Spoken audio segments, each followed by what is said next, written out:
chaîne, j'espère que vous allez bien. Aujourd'hui je vais faire avec vous la fabrication de mon shampoing. Donc voilà, c'est une recette tant attendue que je vous ai promis depuis longtemps, mais je n'ai pas trouvé le temps de la faire. Et là du coup j'avais plus les huiles ici puisque je les ai à la montagne mais pas ici. Je les avais plus en tout cas, donc du coup j'ai racheté tout ce qu'il fallait. Donc on a commencé déjà par l'huile de coco bien sûr, et comme vous savez l'huile de coco se solidifie en dessous de 23-25 degrés à peu près. Donc là j'ai mis une casserole d'eau bouillante à chauffer. Une fois que l'eau était bouillante, j'ai éteint le feu et j'ai mis mon pot dedans pour que l'huile se réchauffe et se liquéfie. Ensuite, la deuxième huile dont on va avoir besoin, c'est tout simplement l'huile de riz qui favorise la pousse du cheveu. Vous pouvez d'ailleurs l'utiliser en masque avec une autre huile parce qu'elle est très épaisse pour vous masser du bout des doigts le cuir chevelu. Ça stimule la pousse du cheveu. Margot, il faudrait peut-être parler correctement. Voilà, ensuite on va avoir l'huile d'avocat, donc qui elle va avoir un pouvoir hydratant sur le cheveu puisqu'elle est recommandée pour les cheveux notamment secs et un peu crépus. Ensuite vous allez avoir l'huile de nigel. Voilà, bon, donc ça ils la font que sur des flacons un petit peu de 250 ml. Vous ne la trouverez pas en 1 litre sur Aromazone. Donc là, cette huile-là, elle a des vertus fortifiantes et purifiantes. Donc un petit peu, voilà, si vous avez tendance à avoir les racines grasses, pointe sèche, c'est parfait. Ensuite, donc, vous allez avoir besoin de la base shampoing de chez Aromazone. Je vous conseille vivement de la prendre en 1 litre parce qu'après, l'autre format, je crois que c'est 250 ml. Et honnêtement, 250 ml, c'est juste ce qu'il faut pour notre recette. Et au niveau économique, c'est plus avantageux de prendre par litre. Ensuite, du coup, j'ai aussi également, donc ça c'est un flacon où il y avait déjà de base une base shampoing de chez Aromazone. J'ai récupéré le flacon pour stocker en fait mon shampoing sous un gros format quand j'en ai trop. Et ensuite, j'ai mon flacon de 500 ml, pareil, que j'ai acheté chez Aromazone et qui me sert, qui est dans ma douche en fait pour pas avoir un gros flacon, et avec un bouchon service qui ne coule pas trop d'un coup. C'est pour ça que j'ai évité d'avoir un gros trou comme ça et que je préfère avoir un petit bouchon avec une petite sortie. Donc pour commencer, on va mesurer aussi dans un verre mesureur, voilà, que vous avez là.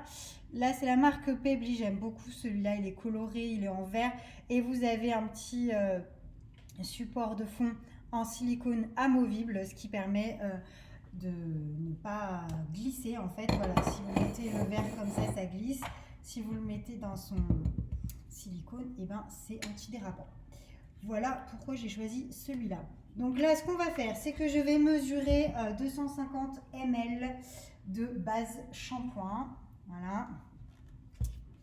Tac. Je vais peut-être pousser la queue de la casserole. Donc, du coup, 250 ml. C'est parti.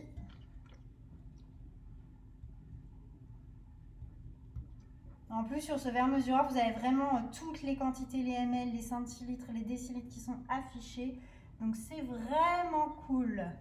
Parce que du coup, vous n'avez pas à convertir. C'est pour ça aussi que j'ai choisi ce verre mesureur. Donc, je vous montre, voilà, les 250 ml. Je ne sais pas si on voit bien là, de base shampoing. Donc, du coup, ensuite, on va le verser dans le blender directement, puisqu'après le but c'est de tout mélanger. Hop, ouais, n'hésitez pas à utiliser une maryse, une spatule en silicone pour bien racler et récupérer à chaque fois tout l'ingrédient en fait que vous avez mesuré. Hop, voilà. Ensuite, du coup, on va mesurer 50 ml de chacune des 4 huiles que je vous ai citées précédemment. Donc on va commencer avec l'huile de nigel. Donc là, moi, je vais enlever mon socle en silicone parce que la mesure du 50 ml, elle va être tout en bas en fait. C'est vraiment des fonds en fait. Hop. Voilà. Donc l'huile de nigel en premier ingrédient. Voilà, qui est une coloration plutôt foncée. Et pareil, je viens la verser dans le blender. Voilà, c'est important de racler avec une spatule en silicone pour éviter le gaspillage. Chaque millilitre est précieux. Hop, voilà. Donc ensuite, on va mesurer l'huile d'avocat. Voilà. Pareil, 50 ml. En fait, c'est très simple. Donc, mon huile d'avocat est mesurée et donc je viens verser l'huile dans le blender. Voilà, vous êtes en train vraiment de préparer un shampoing 100% naturel, sans allergènes, sans ingrédients controversés. C'est vraiment un pur élixir. Voilà. Ensuite, on va prendre l'huile de ricin. Hop, voilà. Donc pareil, 50 ml. Hop, elle est très épaisse. C'est pour ça que elle, en masque seul, c'est déconseillé parce que vous allez avoir les doigts dans un état très collant, c'est très désagréable. C'est une huile qui a beaucoup de bénéfices, mais alors qui n'est vraiment pas agréable à manipuler. Voilà donc pour l'huile de ricin. Tac.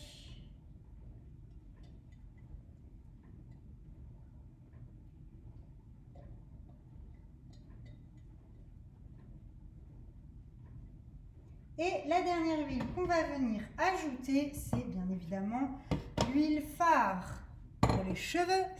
C'est l'huile de coco. Je vais prendre un torchon pour la sortir de l'eau.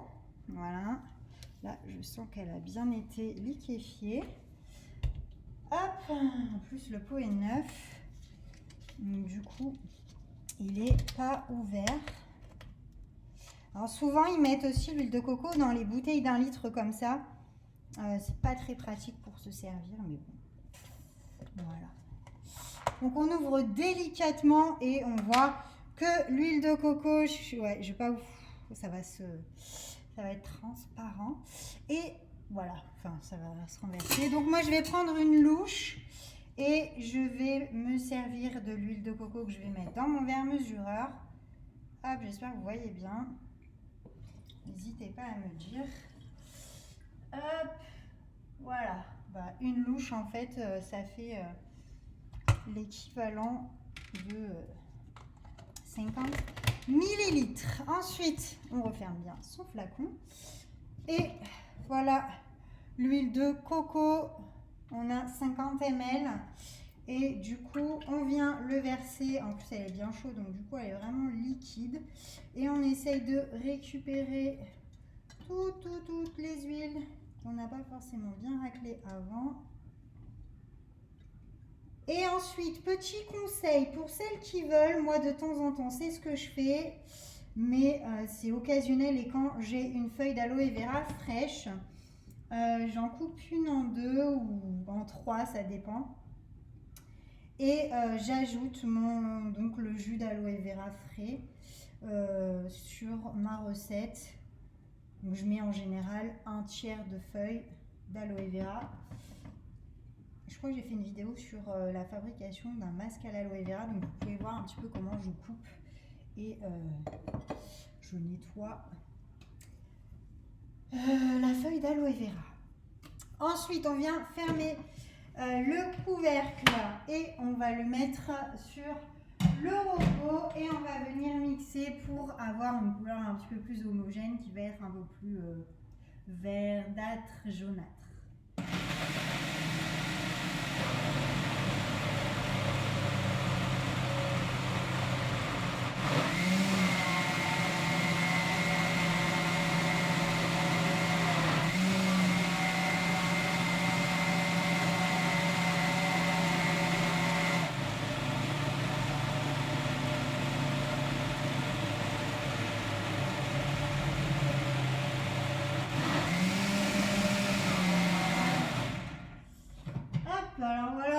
couleur que vous allez obtenir.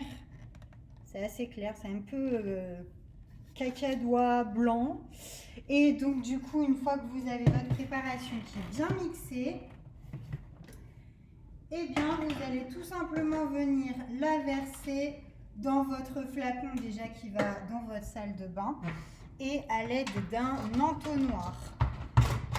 Hop, voilà, tout simplement pour éviter d'en mettre partout. Alors versez vraiment délicatement toute la préparation qu'il y a dans le blender pour éviter que ça déborde. Je me rapproche pour vous montrer. Hop là. Hop. Je ne vais pas dans le bon sens. Parce qu'une fois que ça va arriver à ce niveau-là, il va falloir ralentir le coulage en fait. En général, je ne mets pas tout. Il y a toujours un petit fond qui reste, donc si en plus de ça, vous rajoutez un tiers d'aloe vera, voilà, mais au niveau des quantités, c'est vraiment la bonne recette. Hop. Voilà, là, je vais arrêter. Et le reste, je vais le verser toujours à l'aide de l'entonnoir dans le flacon, on va dire. C'est la réserve de shampoing en fait. Dès que j'ai fini mon flacon, hop, je viens le remplir. Comme ça, j'en ai toujours un petit peu d'avance. Voilà. Hop, super. Donc, je vais mettre l'entonnoir directement sur le flacon violet. Comme ça, ça ne coule pas partout. Et je bouche donc mon flacon qui va dans la bouche et vous obtenez votre shampoing. Donc aussi simple que ça. Pourquoi l'aloe vera? Je vous dis vraiment d'en rajouter pour avoir une action démêlante supplémentaire. L'huile de coco déjà démêle très très bien. Si vous avez une brosse plate GHD comme moi, vous allez voir, ça vient tout seul. Il y a un petit peu de nœud quand même, mais ça vient tout seul. Donc voilà, le démêlage est facile, mais si vous voulez accentuer le démêlage, je vous conseille fortement de rajouter un tiers de feuilles d'aloe vera. Donc vous coupez juste en 3 votre feuille d'aloe vera, vous récupérez le jus et vous le mettez dans le blender en même temps que tous les ingrédients, vous mixez et c'est tout bon. Et le reste de la feuille, vous pouvez la congeler brute ou alors vous refaites un jus et vous le mettez dans des petits bacs à glaçons que vous pouvez réutiliser plus tard. Voilà, donc là je vais verser juste le complément parce qu'il ne faut pas en perdre une miette. Franchement, il ne reste pas grand chose. Donc voilà. Bon, je ne sais pas si chez vous il neige, mais chez moi c'est tout blanc. Voilà. Et encore, on n'est pas encore monté dans la station, puisque vous le savez, l'ouverture des stations est refusée. Donc voilà. Ça nous empêche de travailler, très clairement. Hop, voilà. En tout cas, il n'y a rien de meilleur pour le moral que de se préparer ces petits produits cosmétiques. La prochaine vidéo, je vais vous faire une exclusivité. Ça faisait un moment que je voulais le faire, mais je me suis dit, ah non, j'attends. Et en fait, je voulais vous parler de ma crème pour le visage pour l'hiver et le froid, la montagne. Enfin, vraiment, elle est topissime. Après, si vous êtes dans une région où vraiment les températures sont fraîches, vous pouvez l'utiliser de toute façon. C'est que bénéfique pour la peau.